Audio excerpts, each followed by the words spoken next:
रुको, जरा ठहरो। इस किले को ध्यान से देखो। ये सिर्फ लाल पत्थरों से बनी इमारत नहीं है, ये भारत के समय की धड़कन है। दिल्ली की धरती पर खड़ा लाल किला आज भी शांत दिखाई देता है, लेकिन इसकी दीवारों ने सदियों का शोर सुना है। यमुना के किनारे फैली इस जमीन पर कभी सिर्फ हवा बहती थी और दूर तक सन्नाटा था। किसी ने नहीं सोचा था कि यही जगह एक दिन इतिहास का केंद्र बन जाएगी।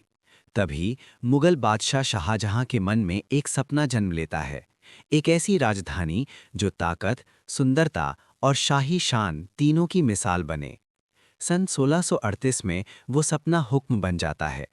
किले के निर्माण का आदेश दिया जाता है और देखते ही देखते हजारों कारीगर, पत्थर तराशने वाले और मजदूर यमुना के किनारे जुट जाते हैं। राजस्थान से लाल बलुआ पत्थर लाए जाते हैं। ऊंटों और बैलगाड़ियों पर लदे भारी पत्थर धूल भरे रास्तों से होकर आते हैं। तेज धूप में मजदूरों की सांसें थक जाती हैं। बरसात में कीचड़ और बाढ़ काम रोक देती है। कई बार बीमारी फैलती है, लेकिन निर्माण नहीं रुकता। हर पत्थर के साथ किसी न किसी की मेहनत और कहानी जुड़ जाती है। साल दर साल दीवारें ऊंची होती जाती हैं, बुर्ज मजबूत बनते हैं और दरवाजे इतने विशाल कि दुश्मन डर जाए। लगभग 10 साल की कठिन मेहनत के बाद लाल किला खड़ा हो जाता है। जब शाहजहां इसे देखते हैं तो उनकी आंखों में संतोष झलकता है।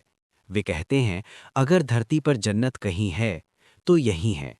किले के भीतर दीवाने आम में आम लोग अपनी फरियाद लेकर आते हैं। दीवाने खास में शाही फैसले होते हैं। रंग महल में रानियों की हंसी और बातचीत गूंजती है और नहरे बहिश्त महलों के बीच बहते पानी से ठंडक और सुकून देती है। लाल किला उस समय सिर्फ एक किला नहीं, एक जीवित शहर होता है। लेकिन समय किसी का इंतजार नहीं करता। मुगल साम्राज्य कमजोर पड़ने लगता है। हमलावर आते हैं, लूट होती है और किले की चमक धीरे धीरे फीकी पड़ जाती है। जहां कभी संगीत और उत्सव हुआ करते थे, वहां सन्नाटा फैलने लगता है। फिर आता है सन 1857, जब आज़ादी की पहली बड़ी चिंगारी भड़कती है। लाल किला इस विद्रोह का गवाह बनता है। आखिरी मुगल बादशाह बहादुर शाह जफर को यहीं से गिरफ्तार किया जाता है और अंग्रेज किले पर कब्जा कर लेते हैं। शाही महलों को सैनिक छावनियों में बदल दिया जाता है और लाल किला गुलामी के लंबे साल चुपचाप सहता रहता है। फिर एक ऐतिहासिक सुबह आती है, 15 अगस्त 1947।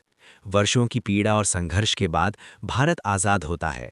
जब लाल किले पर पहली बार तिरंगा फहराया जाता है तो ऐसा लगता है जैसे पत्थरों में दबी आत्मा भी मुस्कुरा उठी हो। उसी दिन से लाल किला आज़ादी और गर्व का प्रतीक बन जाता है। हर साल इसी जगह से देश को संदेश दिया जाता है ताकि लोग अपने इतिहास को याद रखें।